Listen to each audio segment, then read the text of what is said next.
उहाँहरूलाई शहीद घोषणा गर्ने मात्रै होइन, उहाँहरूको सम्पूर्ण मागहरू चाहिँ सम्बोधन गर्नुपर्छ।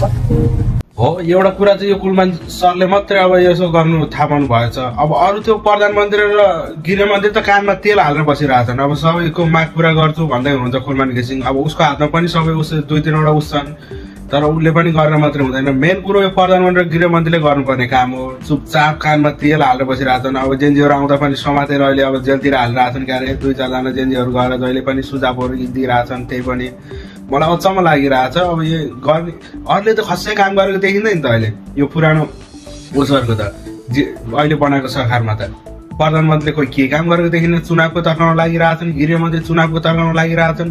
काम चाहिँ अहिले खास गरी यो 2टा मन्त्रीहरूको देखिरहेछ, एउटा कुलमान घिसिङको र महावीर पुन। अनि सञ्चार मन्त्रीले नै अलिअलि काम गर्दैछन् कि जस्तो छ भित्रभित्र। अब खोइ खासै त्यस्तो काम गरेको जस्तो देखिँदैन। अब त्यो मर्ने बालबच्चाहरूलाई त अब खोइ के हो त्यत्तिकै अब यो सरकारले त्यत्तिकै उसो चुनावको तर्काउन लगाएर त्यत्तिकै छोड्छ जस्तो लागिरहेछ।